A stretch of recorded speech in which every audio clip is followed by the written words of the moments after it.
É um prazer estar novamente aqui em Taubaté.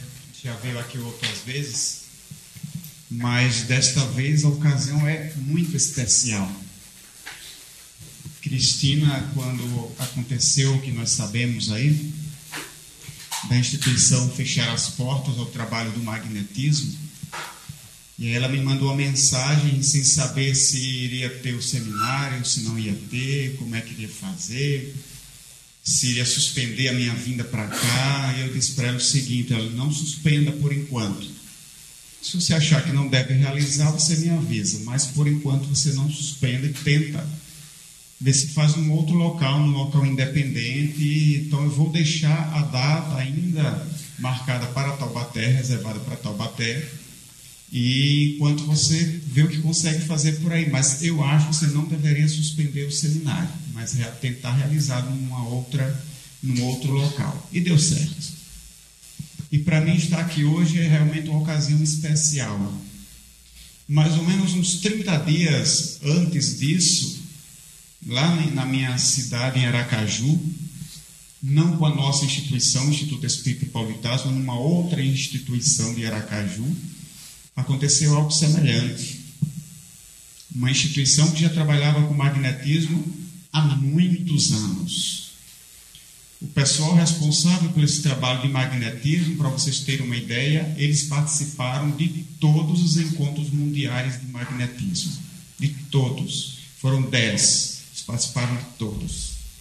E todos os anos eles faziam questão de estarem presentes. Inclusive, quando foi na Flórida dos Estados Unidos, todos eles, aquele grupinho estava lá presente.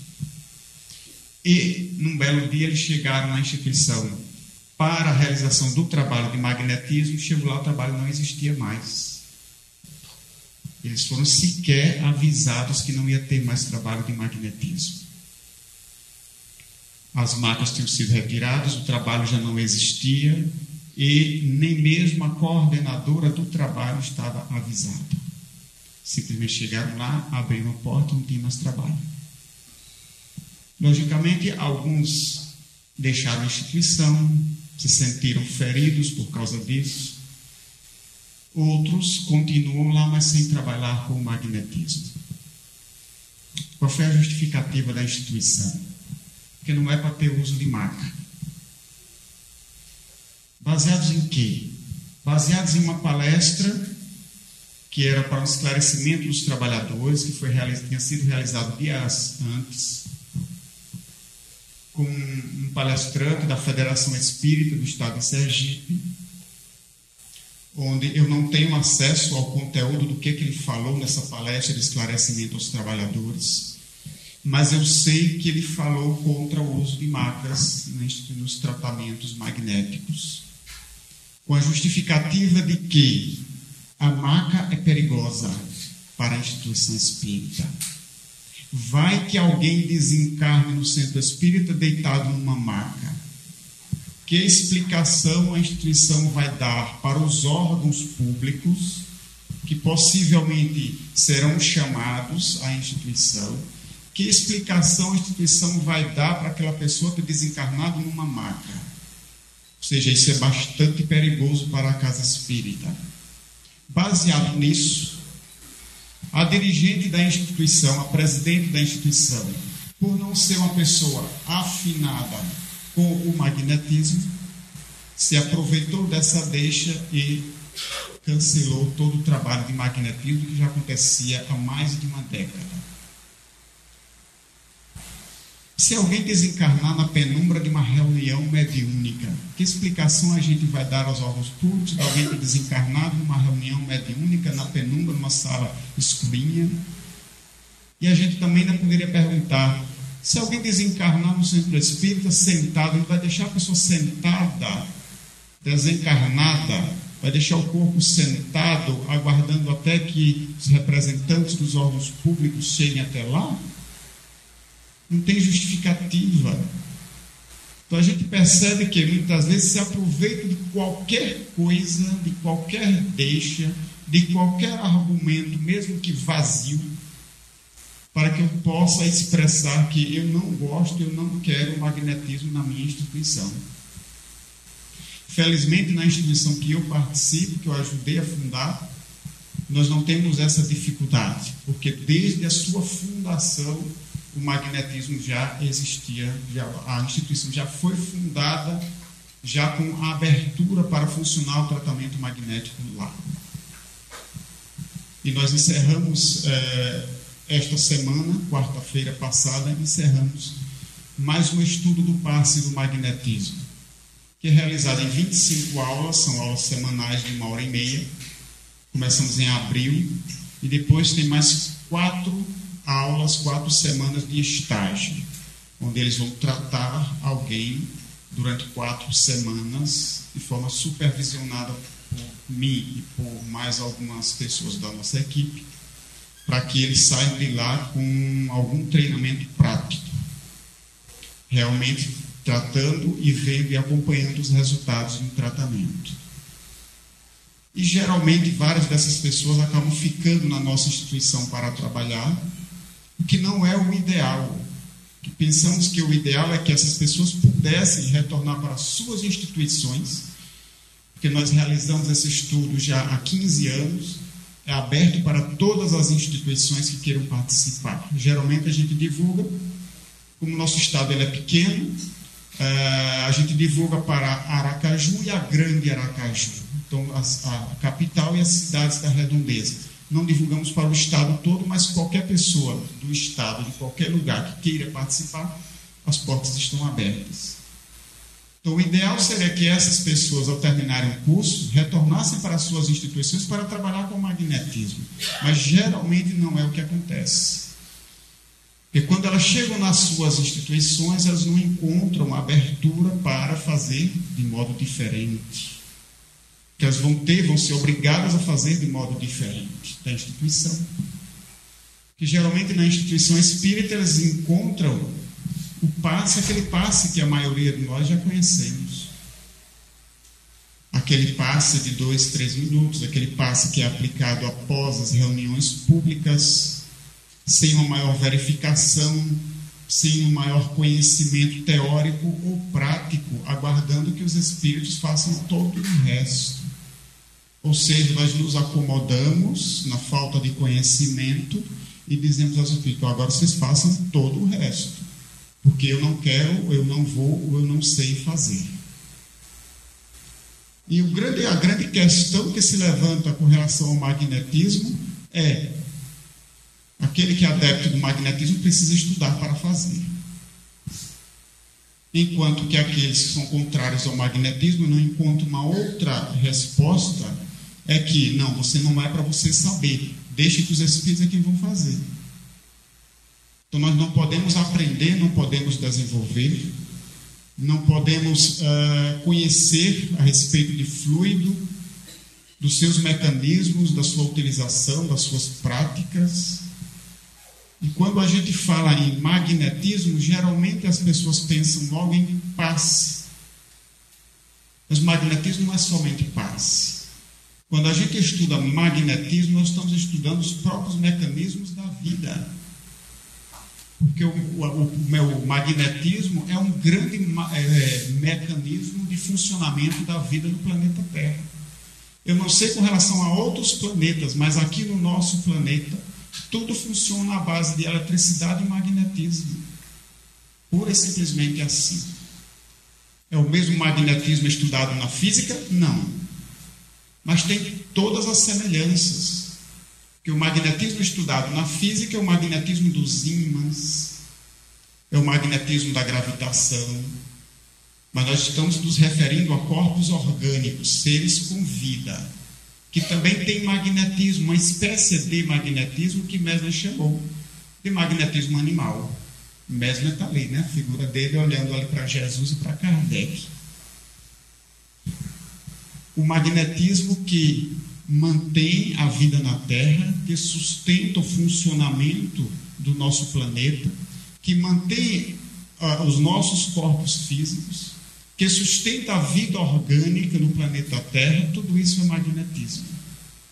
E nós temos o magnetismo puramente humano, que é um magnetismo muito mais dinâmico do que o magnetismo químico, do que o magnetismo dos ímãs, que o magnetismo, vamos dizer assim, das coisas materiais, dos corpos inorgânicos, dos mecanismos mais básicos do funcionamento do nosso planeta Terra.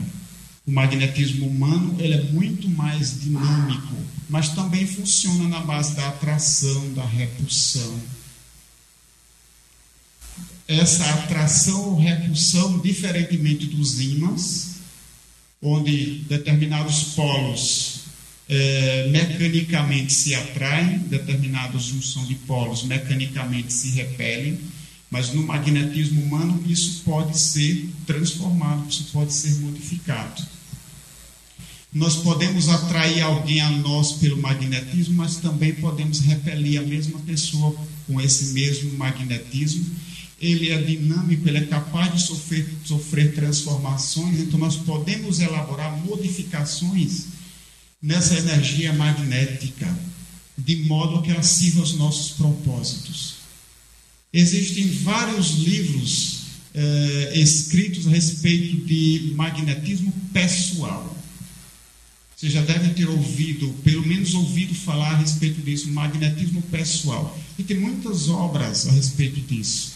Como você usar o magnetismo, e muitas vezes os autores não espíritas, não ligados a esse movimento de tratamento de doenças através do magnetismo, muitas vezes eles não sabem que estão falando da mesma coisa, dessa energia vital, dessa energia humana, que sustenta a própria vida.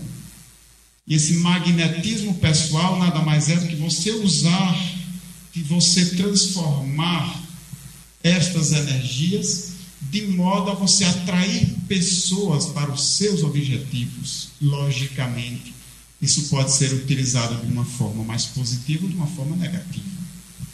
Isso pode ser utilizado com motivos bons ou com motivos não tão éticos. Eu posso usar esse magnetismo, por exemplo, para conseguir um emprego.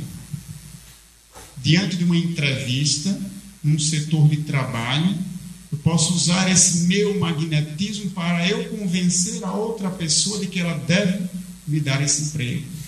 Isso pode ser utilizado. Eu não sei se isso é tão ético, mas isso pode ser utilizado. Eu posso utilizar de uma maneira um pouco mais ética. Utilizar o meu magnetismo de forma que eu consiga me expressar e transmitir ao outro as melhores impressões possíveis. O que de melhor eu possua dentro de mim para que a pessoa livremente consiga fazer uma avaliação a meu respeito. Dizem que o Hitler, ele mobilizava muito facilmente as multidões. A história nos conta isso. O que é isso? É magnetismo pessoal. Só que ele utilizava para convencer as pessoas dos motivos da guerra, da subjugação a outros povos. E as pessoas facilmente entravam na onda magnética dele e o seguiam. Assim como também seguiam a Jesus. Muito facilmente as pessoas se sentiam inebriadas pelas palavras de Jesus, pela força que ele tinha, pelo magnetismo que ele exalava. As palavras dele eram palavras sinceras, ele realmente acreditava no que falava, assim como Hitler. Esse é um dos princípios do funcionamento do magnetismo, a verdade. Quando eu falo a verdade, quando eu falo aquilo que eu realmente acredito, a minha verdade, vamos dizer assim, aquilo que eu realmente acredito, eu acabo fazendo as outras pessoas também acreditarem. Porque quando eu falo que eu realmente acredito, as minhas energias não me traem. Eu posso estar falando uma coisa que não é uma verdade, mas para mim é. Então eu falo com uma convicção. E isso vai impresso nas minhas energias. Isso vai impresso nos meus fluidos. A pessoa vai ouvir as minhas palavras, mas ela também vai receber as energias que eu estou emitindo. E essas energias vão levar às minhas impressões. Impressões daquilo que eu realmente sou, daquilo que eu, dos meus sentimentos, dos meus pensamentos. Quando a gente toma um medicamento químico para uma determinada doença, aquele medicamento ele é inalterado. a sua composição está ali. Lógico que há condições de luz, de temperatura, a forma como você armazena esse medicamento, o tempo, a validade dele, tudo isso interfere. Mas fora esses fatores, não há um fator intrínseco ao medicamento que o transforme, fazendo com que esse medicamento sirva para dor de cabeça, ou então ele possa ser transformado para uma dor de estômago, ou ele possa ser transformado para tratar um câncer, ou possa ser transformado para tratar uma ansiedade. Ele não sofre essa transformação. Ele é o que é, na sua composição química. Mas o nosso fluido, que é a base do tratamento magnético, esse sofre modificações ao nosso bel prazer. Então, o fluido que eu vou tratar uma gastrite é o mesmo fluido que eu vou tratar um tumor cancerígeno. Ele vai precisar ser transformado e ele sofre a interferência dos meus pensamentos, dos meus sentimentos, das minhas emoções, do meu estado íntimo. Ele sofre essas interferências, ele sofre essas transformações, ele é impressionável. Então esse mesmo fluido, ele pode conduzir pessoas por um caminho bom ou por um caminho ruim. Depende. Há pessoas que têm um dom natural, e isso também é magnetismo, de inebriar, de influenciar multidões. As pessoas ouvirem aquela voz e ficarem de boca aberta, de olhos fixos, olhando e assimilando o que ele está falando. Tem pessoas que têm esse dom, essa capacidade, e isso é magnetismo. Nos fluidos vão impressos as características pessoais do indivíduo, de saúde física, de saúde moral, de tipos de pensamento, de padrões de sentimentos e emoções. Tudo isso vai impresso nos fluidos. Daí que, se eu vou tratar alguém, eu preciso estar atento às características íntimas que eu estou colocando naquele fluido, o meu estado íntimo. Daí a grande relação de magnetismo com o estado moral. Como eu penso? O que eu penso? Que tipo de sentimentos eu alimento no meu dia a dia? Que tipo de sentimentos eu nutro para com aquele que eu vou tratar? Aquela pessoa que está doente ali na minha frente, esperando de mim que eu faça algo em seu benefício. Que tipo de sentimentos eu alimento quando estou diante dessa pessoa? Qual é a minha intenção ao estar diante dela para exercer um tratamento, para tratar a sua doença? Que tipo de emoções me tomam no momento em que eu me coloco à frente dela? Aí vem aquela questão: e se eu não gosto da pessoa? Ou se ela não gosta de mim? Como é que a gente vai fazer esse tratamento magnético? Essa situação, ela interfere mesmo no tratamento médico. Porque se eu não gosto daquele médico, ou se aquele médico não é muito simpático para comigo, se ele não gosta muito de mim, mas ele procura exercer da maneira mais isenta possível o seu trabalho, isso interfere ainda, mas não é tanto, porque a composição química do remédio continua ali dentro do frasquinho, a mesma composição. Mas isso tira em mim um pouco da confiança que eu tenho com aquele profissional. Talvez eu não goste dele porque talvez alguém já disse que não se deu muito bem com aquele médico, fez um tratamento, talvez naquele dia não foi muito bem recebido por ele, e isso interfere. Então eu já entro com uma certa precaução quando eu entro no consultório.